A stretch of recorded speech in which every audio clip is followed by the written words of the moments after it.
I used to believe marriage was built on trust, that invisible thread that binds two hearts even when the world feels too heavy to bear. For years, I was sure my wife, Emily, and I shared that kind of connection. We'd been married 7 years. Things weren't as passionate as they once were, but I still loved her with everything I had. I thought our late-night talks, shared dreams, and quiet laughter were proof that our bond was unshakable. But I was wrong. Somewhere along the way, I became the background noise in her life, steady, dependable, and invisible. While I stayed grounded, she went searching for excitement somewhere else. It began with small things. Her warmth faded. Her laughter sounded distant, forced. Her hugs became brief, almost like an obligation. She was always too busy, out with friends, working late, never really there. I tried to trust her. I really did. But deep down, my gut already knew the truth. The phone she guarded like a secret, the perfume she no longer wore for me, the new lingerie that appeared out of nowhere, all the signs were there. Still, I stayed silent, praying I was mistaken. Until one night, I wasn't. I was finishing some work in my home office when her phone lit up on the counter. A message flashed across the screen before it dimmed. "Can't wait to see you tomorrow. Same place. Chris." My stomach twisted. My hands shook as I opened the thread of messages. Each word confirmed what I didn't want to believe. The woman I trusted completely, the woman I thought I knew, was betraying me. I didn't yell. I didn't cry. I just stared at those messages until my pain hardened into calm determination. That's when I decided I wouldn't meet her lies with rage. I'd meet them with closure. The next evening, as she dressed for dinner with friends, I kissed her cheek and told her to have fun. Inside, I was stoned. I followed her later that night, keeping a few cars behind as she drove downtown to a small Italian restaurant. Not exactly where you go for a girls' night out. Through the window, I saw her walk in and smile, that same radiant smile she once saved for me, directed at a man waiting at the table. "Chris." He stood, pulled out her chair, and kissed her hand. That was enough. I parked the car, grabbed the envelope from the passenger seat, and walked inside. The noise of the restaurant faded to silence as I approached their table. Emily froze mid-laugh when she saw me. "Daniel," she stammered, eyes darting between me and him. "What are you doing here?" I didn't answer. I just placed a thick envelope on the table and said evenly, "You forgot something at home."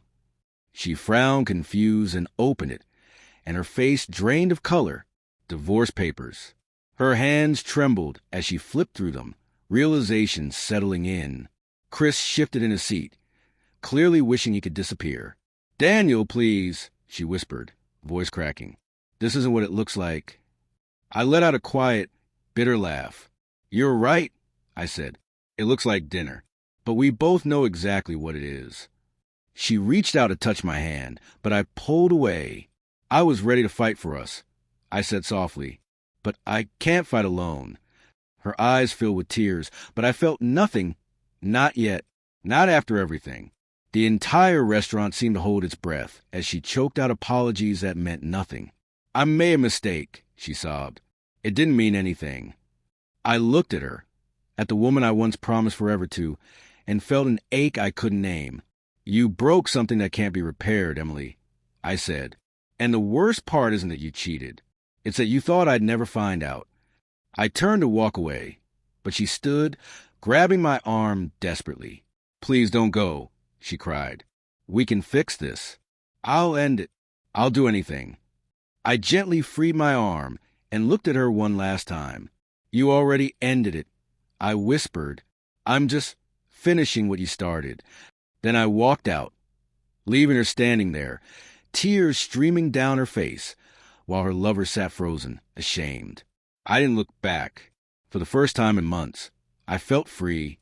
Broken, yes, but free. A few days later, she came to pack her things.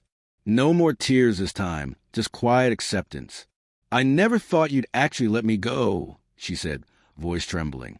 I nodded. "You never thought I'd respect myself enough to." That hit her harder than any shouting ever could. She left without another word. Months passed, and life slowly found its color again. I started rebuilding myself, Piece by piece, got back in shape, reconnected with old friends, picked up my camera again. Then one evening, I got a message from her, just 4 words. I miss what we had. I stared at it for a moment before replying, so do I, but it's gone now. And that's when it truly sank in. Sometimes closure doesn't come from explanations or apologies. It comes when you finally stop waiting for them. That night, when I handed her those divorce papers, I didn't just end a marriage. I reclaimed my dignity. And though it broke me, it was the first time in years that I finally felt whole.